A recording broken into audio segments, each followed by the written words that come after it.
नमस्कार, आप सभी को बात करते हैं उत्तर प्रदेश यूपी की सबसे बड़ी महत्वपूर्ण 50 ऐसी खबरें जो वाकई में बहुत काम की खबरें निकल कर आ रही है।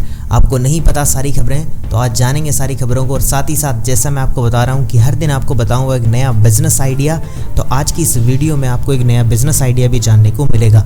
शुरू करते हैं इस वीडियो को और सबसे पहले जान लेते हैं पहली बड़ी खबर। अब यूपी के इस जिले का नाम बदलेगी योगी सरकार, चुनावी जनसभा में मुख्यमंत्री का इशारा। आपको बता दें यूपी में एक और जिले का नाम बदलने की तैयारी हो चुकी है, जिसमें लोकसभा चुनाव के लिए आयोजित जनसभा में सीएम योगी ने इसका भी ऐलान कर दिया है। कहा कि गुलामी की निशानियों को समाप्त कर विरासत का सम्मान किया जाएगा। तो देखते हैं किसका नाम चेंज होता है। यूपी के नाम बदलने को लेकर काफ़ी गर्माहट देखने को मिल रही है और इस बीच अब एक जिले का नाम और बदल जाएगा। देखते हैं बाकी किसका बदलता है। लेकिन इशारा भी कर दिया गया सीएम योगी ने अकबरपुर लोकसभा क्षेत्र में जनसभा को संबोधित करते हुए लोकसभा के नाम पर अपनी आपत्ति जाहिर करते हुए चिंता मत करिए, ये सब बदल जाएगा, ऐसा कुछ कहा। देखते हैं बाकी अब क्या होता है। आप बताइएगा आपको क्या लगता है कौन से जिले का नाम चेंज होने वाला है। कमेंट्स में आप मुझे बता सकते हैं कौन से जगह का नाम चेंज होगा।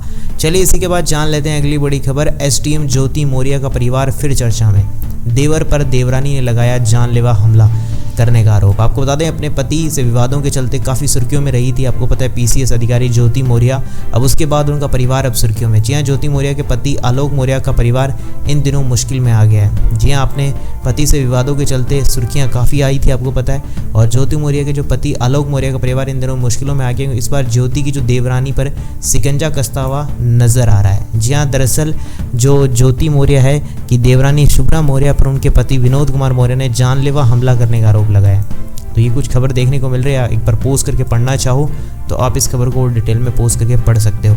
मैं चलता हूँ अगली खबर की तरफ। अगली खबर आ रही है, अगर आपसे भी वसूला जा रहा है शराब पर एमआरपी से अधिक दाम तो कर सकते हैं शिकायत। आपको बता दें राजधानी में एमआरपी से अधिक दाम पर शराब बेचने पर चलने पर इस बार जो भी अगर कुछ करता है तो इसके खिलाफ आप अपनी आवाज़ को उठा सकते हैं। जी हाँ, दुकानों पर कार्रवाई की जाएगी। उन्होंने बताया कि व्यक्ति अवैध शराब की कारोबारी से जुड़ी जानकारी भी उत्पादन विभाग को दे सकते हैं। एमआरपी से अधिक पैसे वसूलने वाले दुकानदारों के खिलाफ सूचना देने के लिए एक मोबाइल नंबर जारी किया गया।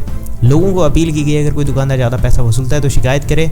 और अवैध रूप से शराब कारोबार वाले कारोबारियों के खिलाफ एसआईटी का गठन किया गया, जिसमें रांची की पुलिस के सब इंस्पेक्टर और उत्पादन विभाग के 4 सब इंस्पेक्टर शामिल है।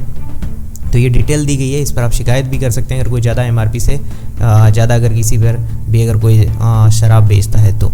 चलिए इसी के बाद जान लेते हैं अगली बड़ी खबर। रोजाना छीना तो गले में फंदा और डीजल डालकर पेड़ पर चढ़ी महिला, पुलिस और दमकल कर्मियों को जमकर छिड़काया। आपको बता दें हरदोई में रोजगार छीनने से जी हाँ परेशान आकर एक महिला ने गुरुवार को पुलिस और दमकल कर्मियों को जमकर छकाया। जी हाँ, कपड़ों पर डीजल और गले में फंदा डालकर वह 40 फीट ऊंचे पेड़ पर चढ़ गई और खुदकुशी करने का ऐलान किया। और आपको सबसे बड़ी प्रॉब्लम देखने को मिली वो है उनसे रोजगार छीन लिया गया। जी हाँ, ऐसा कुछ उन्होंने बताया। वह चीख चीख कर करने लगी, इसके लिए पुकार की खरी खोटी सुनाने भी लगी और खबर आग की तरह फैल गई चारों तरफ। और सबसे बड़ी बात है कि कई बार ऐसा होता है लोगों के रोजगार छीन जाते हैं तो वैसी चीज़ें करते हैं। बट देखा जाए तो जो भी चीज़ें हैं क्या सही है क्या गलत इसके बारे में कुछ कहा नहीं जा सकता है। बाकी आप अपना विचार रखना चाहो तो मुझे कमेंट्स में बता सकते हो। चलो इसी के बाद जान लेते हैं यूपी के मौसम के बारे में। यूपी के इस जिले में 13 मई को बिगड़ सकता है मौसम, बारिश के आसार, 14 के बाद फिर चढ़ेगा पारा। आपको बता दें यूपी के कई जिलों में मौसम ने करवट ले ली है और जिसके चलते कई दिनों से चल रही है हीट वेव से लोगों को बड़ी निजात मिली है। अधिकतम तापमान 33 डिग्री सेल्सियस और न्यूनतम जो तापमान है वो 24 डिग्री सेल्सियस दर्ज किया गया है। आप अगर इसे पढ़ना चाहो तो पॉज करके एक बार पढ़ सकते हो कहाँ पे क्या तापमान देखने को मिल रहा है। इस पर मौसम में काफ़ी चीज़ें देखने को या बदलने को मिल रही हैं। चलिए इसी के बाद जान लेते हैं अगली बड़ी खबर। ऑनलाइन पेमेंट पर चार्ज वसूलने का प्रस्ताव, आरबीआई ने क्या कहा। आपको बता दें यूपीआई पेमेंट भारत में अब तेज़ी से बढ़ रहा है, लेकिन दिक्कत की बात यह कि इसमें 2 ही प्लेयर की हिस्सेदारी है, मतलब फ़ोन पे और गूगल पे भारत की यूपीआई पेमेंट पर सबसे ज़्यादा हिस्सेदारी रखते हैं। गूगल पे के पास 47% इंडियन यूपीआई मार्केट में हिस्सेदारी है, जबकि वॉलमार्ट ऑन जो फ़ोनपे की है लगभग 37 मार्केट की हिस्सेदारी, मतलब भारत के करीब 84% यूपीआई मार्केट शेयर पर अब अकेले फ़ोनपे और गूगल पे का कब्जा है, जिसके मुकाबले में आरबीआई और एनपीसीआई ने मिलकर इंडियन बेस्ट छोटे यूपीआई प्लेयर की आगे बढ़ा रही है। उसके लिए मर्चेंट डिस्काउंट रेट लगाने का एक प्रस्ताव रखा है। आरबीआई ने प्रस्ताव के जितने भी सिरे उनमें खारिज कर दिया है और देखते हैं आने वाले समय में क्या होता है। क्या है मर्चेंट डिस्काउंट रेट वो भी आपको पता चल जाएगी। ऐसे में भारत में महा बढ़ता रहा है यूपीआई का लेन देन, तो यूपीआई में काफ़ी लोग इस बार यूज़ कर रहे हैं। देखते हैं क्या होता है, आने वाले समय में पता चलेगा। यूपीआई पेमेंट जो है उसके लिए जो वसूलने का प्रस्ताव है उस पर क्या करने वाली है RBI reserve bank of India.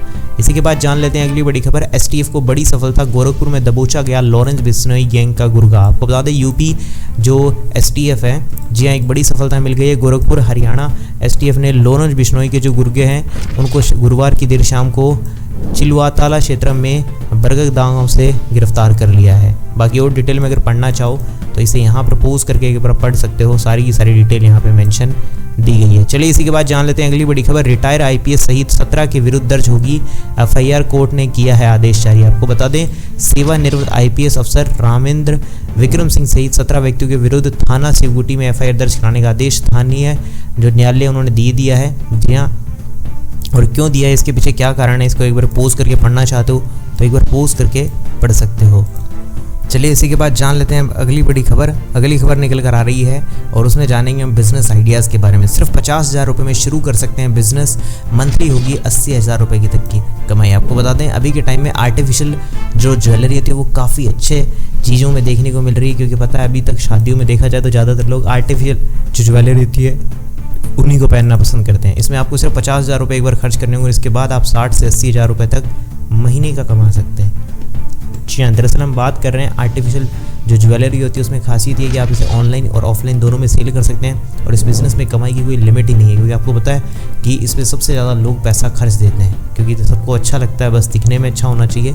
और कम से कम 10 से 15 तरह की ज्वेलरी रख सकते हैं जिससे ग्राहक खाली भी ना लौटे। ऑनलाइन भी आप इसे कर सकते हैं। और ज्वेलरी की जो खरीदारी है वो कैसे करनी है, कैसे काम शुरू करना है, दिल्ली के सदर मार्केट में थोक में आर्टिफिशियल ज्वेलरी की खरीदारी कर सकते हैं। थोक में आर्टिफिशियल ज्वेलरी दिल्ली के अलावा मुंबई, कोलकाता, हैदराबाद आदि जगह पर मिलती है। थोक में ज्वेलरी खरीदने से पहले मार्केट के अच्छे से घूम लीजिए, कुछ दुकानों से इसका रेट भी पता कर लें और सस्ते में मिले वहाँ से खरीद कर आप अपना व्यापार शुरू कर सकते हैं और इसे 10 गुना ज़्यादा दामों में बेच सकते हैं, क्योंकि काफ़ी ज़्यादा मार्जिन बचता है इसके अंदर। लोग खरीद लेते हैं, पैसा नहीं देखते, क्योंकि उन्हें लगता है बस अच्छा है तो ठीक है। इसी के बाद बात कर लेते हैं अगली बड़ी खबर पेटीएम शेयर को लेकर। पेटीएम में 2 दिन लोअर सर्किट लगने के बाद आज आई तेजी, स्टॉक को रखें या फिर बेचें।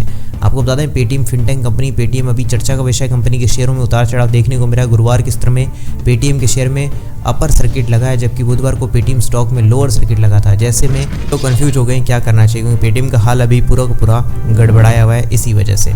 चलिए बात करते हैं अगली बड़ी खबर। परिवार की 500 सीट हारेगी सपा, नहीं खुलेगा खाता। छोटी काशी में सीएम योगी का बड़ा दावा। आपको बता दें सीएम योगी आदित्यनाथ ने बृहस्पतिवार को दावा किया कि मौजूदा लोकसभा चुनाव में राज्यसभा जो का खाता भी नहीं खुलेगा। सीएम योगी लखीमपुरी खीरी की गोला गोकर्णनाथ में जनसभा को संबोधित करते हुए इस बात को बोल रहे थे।